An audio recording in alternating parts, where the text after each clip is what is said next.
Good morning, everyone. I'm here today to talk about a craft that I think is really fun, and you can actually do this with any age. I am an adult, at least technically, in age, and I enjoy designing and stitching these embroidered bookmarks, but with some help and supervision from an adult, this could easily be adapted to work as a child's craft as well. So we'll talk about that a little as we go. Now, first of all, for the materials that you're going to need to do this, you're going to need something to make your bookmark out of, like cardstock with a design printed from the computer or hand-drawn, or you can even just wing it if you want. But I have some that I printed off of the computer onto cardstock. If you like the ones that I'm using, you'll be able to download those from our website, and I'll put the link to those in the video description. You could also use poster board, or you could even use fabric if it won't fray. You can add some fray check to the edges, or use pinking shears if you know what those are, to make sure it doesn't fray if you want to use fabric. You'll also need thread. I'm using embroidery floss. It comes in small skeins. They cost about 50 cents to $1 at craft stores or even Walmart, so it's not too expensive. And you won't need a lot of each color for this project unless your design is really complicated, so you'll probably be able to get by with just one skein of each color you use. But other thread works too if you need to use other, even yarn. If you need to use yarn, especially if you are doing this as a child's craft, that would work. And you'll need a needle. I recommend, if you aren't used to sewing, that you look for a cross-stitch needle. They are not as sharp, so you're less likely to prick your fingers. And you can find those near the embroidery floss in some craft stores. But any hand sewing needle will work, just as long as it's not for a sewing machine. You don't want one of those. And if you're working with a child, you can get a plastic tapestry needle like this, and that'll usually be found in the yarn aisle, and this is much safer for young fingers. You'll also need scissors, a push pin or thumbtack. You'll use that to poke holes for your needle before you start sewing. And to finish off, you might want a hole punch and some ribbon, and maybe even some felt. So, you'll start by poking holes.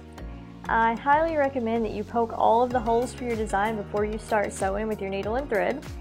You can use your needle, but I found it easier to use a push pin. It was just easier to hold on to. And make sure that you're working on a surface that won't be damaged by the point of the pin as it goes through. I do recommend that you poke your holes first, even if you're using a pre-printed or drawn design, because it's just much easier to sew through holes that already exist in the paper. That way you don't have to worry about your needle sliding around or sliding out of place as you're poking it through. I've already poked the holes on mine, but you're just going to make holes. Try to keep them fairly evenly spaced, not too close together, but also not super far apart. You'll probably want them to be about 1/8 of an inch to 1/4 of an inch apart. The closer together they are, the smaller your stitches will be. And that means that you can have more detail, but it will also take longer to stitch, and your paper is going to be more delicate and more prone to tearing. And also, you'll want to be very careful if you have a design like my rainbow here, where you have several lines close together. You'll want to try to stagger the holes on those lines so they don't end up right next to each other. If they're too close together, like I said, your paper could tear, and that will ruin your design. So once you have your holes poked, you will be ready to start sewing. If you're using embroidery floss, you'll notice it's made up of several strands. There's actually 6 strands here, and they're all wound together. And you can separate those and use as many of those strands to sew with as you want. The more you use, the thicker your line of stitching is going to be. I like to use an even number of strands, and I'll show you why in just a minute. For this, I'm going to use 2 strands to sew with. So you'll want to cut off a piece of your floss, and I've already done that here. For this project, I recommend that you use about 18 inches. You don't want it too long, or it's just going to get tangled up and be harder to work with. But I do like to try to make sure that I have enough to finish one line or section of stitching whenever possible without having to rethread my needle.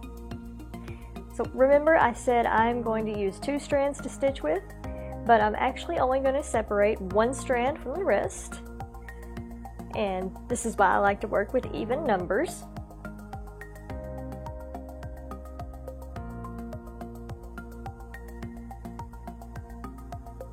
When I get my 1 strand of floss separated, I'm going to fold it in half. And I will thread my needle with the 2 ends. Just put them both through the eye and try to keep them fairly even, but it doesn't have to be perfect.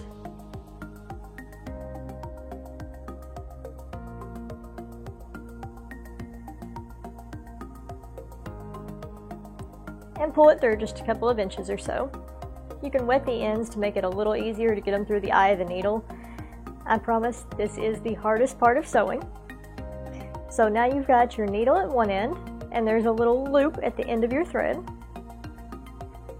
Now figure out where you want to start stitching. I'm going to start at this end of the rainbow. So bring your needle up from the back to the front, like this. Pull your needle and thread up a few inches. So don't pull it all the way through. You want to leave a little bit of thread and that loop on the end on the back of your bookmark. Now you're going to take your needle and go back down through the next hole.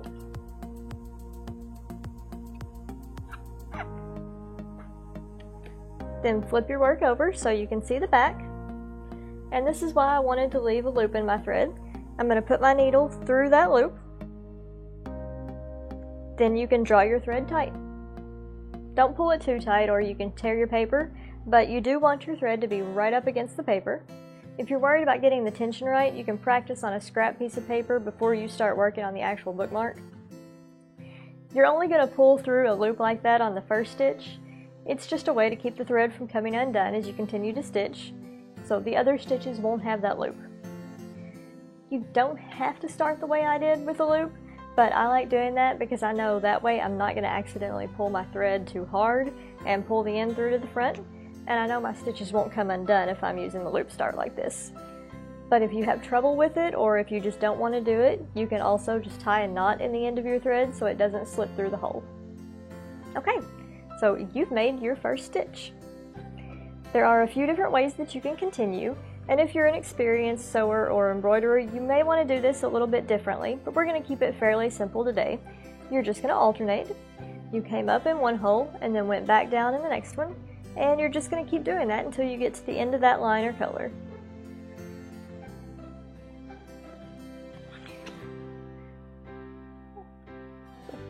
Just like that.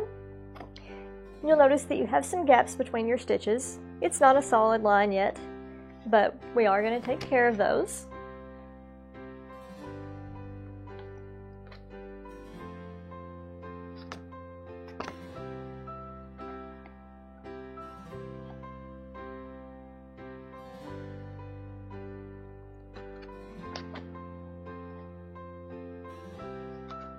So just keep sewing.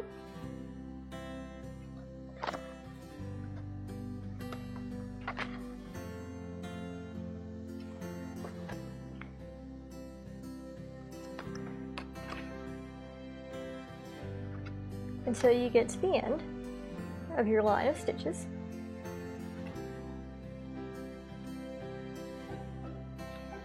And then when you get to the end, you're just going to go backwards, back the way you came, still coming up in one hole, back down in the next, except this time you're going to make your stitches in all the spaces you skipped before.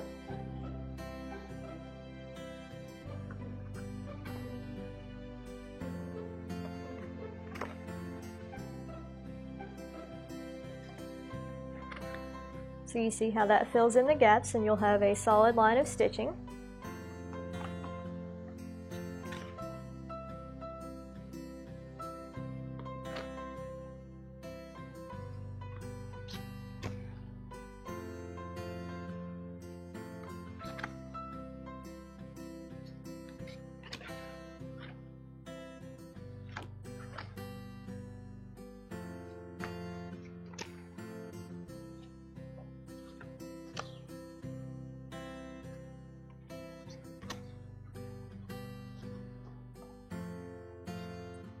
When you get back to where you first started and all the gaps have been filled in, then you need to tie a knot on the back side of your work. So just make sure that your needle is in the back. If you ended with the needle in front, you can go back over one of the stitches if you need to. Just remember that you can't bring your needle up and then right back down in the same hole, or you'll just undo what you just did. So if your needle is in front, just poke it through to the back in the next hole, either to the right or left, but mine's in the back. So I'm going to tie a knot to secure your stitches. I do like to run my needle underneath a few of the threads on the back and make my knot that way. That just makes it just a little bit secure, more secure.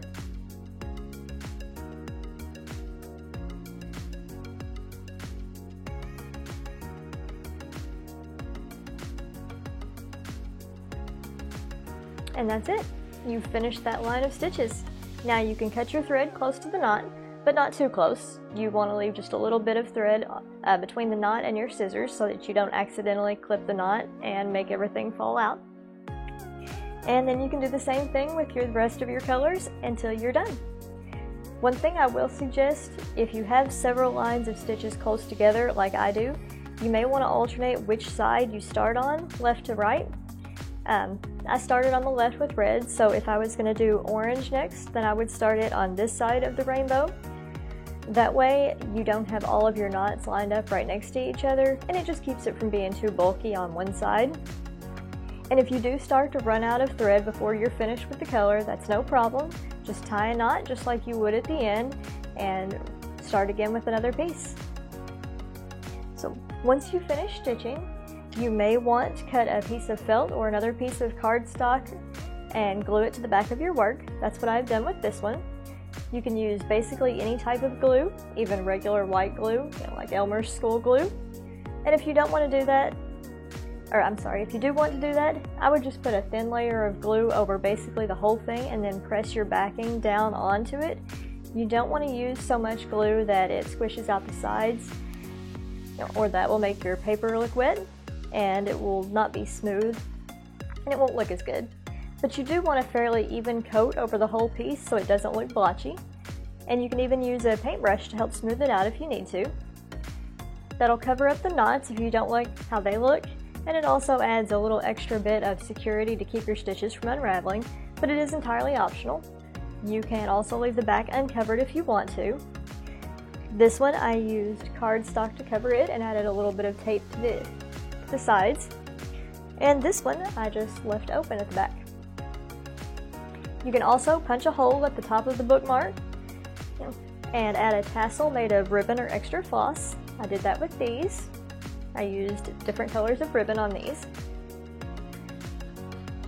So if you want to do that, just cut your ribbon or floss about twice as long as you want your finished tassel, fold it in half, poke the loop through the hole, and then feed the ends through that loop and pull them tight.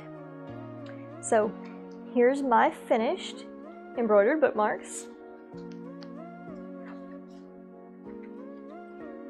And again, these designs will be available from us as printable bookmarks if you want to use these designs, but you can also do this with any picture you want. I would stick to fairly simple shapes to start off with, just until you get the hang of it, but that's your call. And if you do want to do this as a child's craft, it's really easy to adapt, and it can actually be a really good exercise to help them develop motor skills. And depending on the age that you're working with, you may want an adult to poke the holes, and you may want to stick to simpler designs for kids. That's up to you and them. You can even use a hole punch to make your holes if you have a larger piece of paper, and then you can use the plastic tapestry needle and yarn. Especially for younger kids, that works really well. So that's how you make embroidered bookmarks. Thank you for joining us today, and I hope you enjoy the craft.